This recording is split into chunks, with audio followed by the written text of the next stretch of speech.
Bonjour à tous.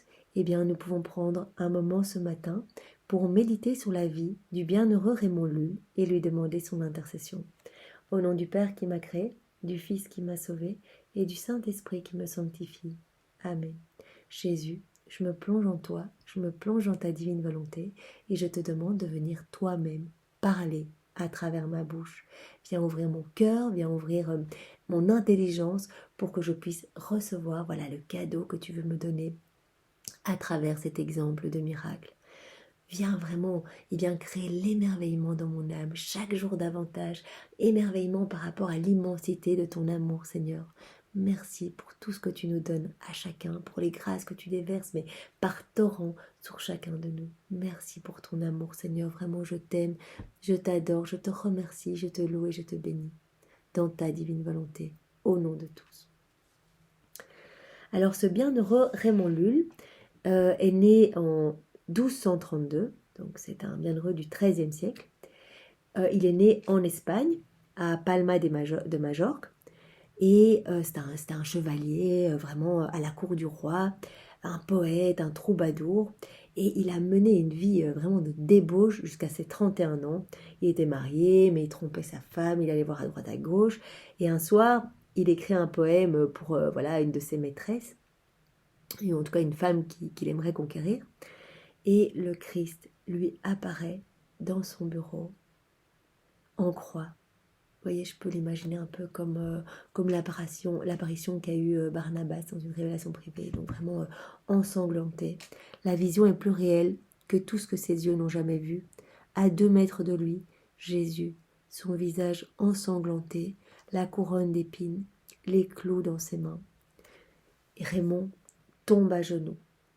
L'apparition reste muette. Jésus ne parle pas, il se montre vraiment juste défiguré par tous nos péchés. Le courtisan ne trouve pas le sommeil. Donc après ça, évidemment, il est un petit peu perturbé. Il tente de chasser cette vision de son esprit, mais ça revient constamment. Cette lumière, il revoit constamment l'image du Christ ensanglanté sur sa croix. La nuit suivante, à peine allongé, Raymond voit de nouveau sa chambre devenir lumineuse. En 1 seconde, le Christ lui apparaît une seconde fois, semblable à la veille. Et puis tout disparaît. Le lendemain soir, la vision se manifeste à nouveau.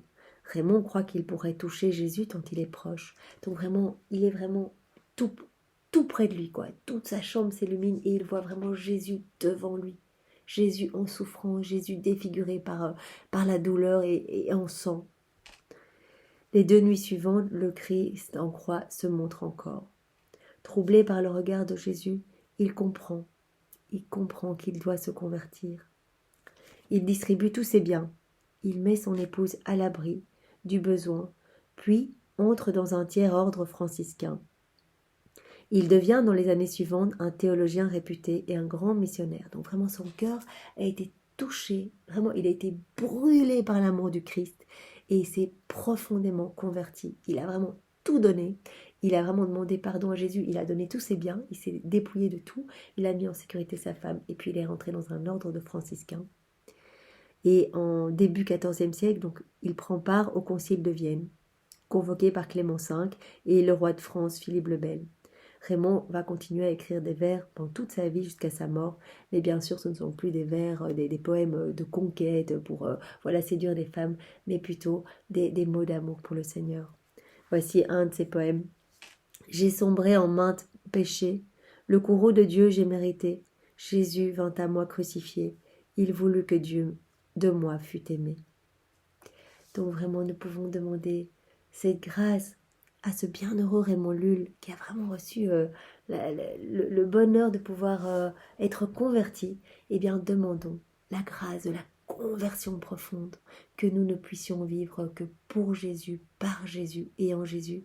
Et comme nous l'avons vu dans le petit passage du livre du ciel de ce matin, que notre amour ne puisse brûler que pour Jésus et vraiment s'éteindre pour les choses du monde, qu'il n'y ait que Jésus qui soit notre pilier, notre centre, notre tout, notre bien-aimé, notre raison d'être. Et vraiment à l'image de ce bienheureux, que nous soyons prêts à tout quitter pour Jésus. Bien sûr, nous avons nos devoirs d'État avec nos familles, mais que Jésus occupe cette première place. C'est vraiment notre priorité, que Jésus devienne eh bien, notre centre.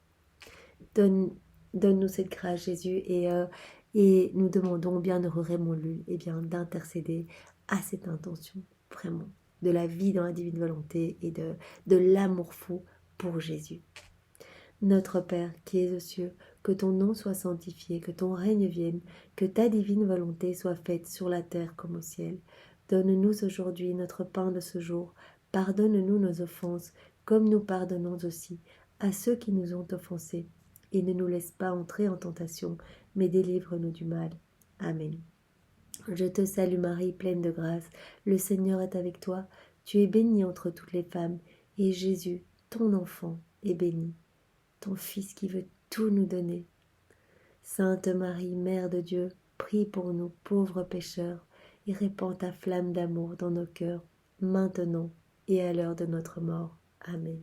Que toute gloire soit rendue au Père, et au Fils, et au Saint-Esprit, comme il était au commencement, maintenant et toujours, et dans les siècles des siècles.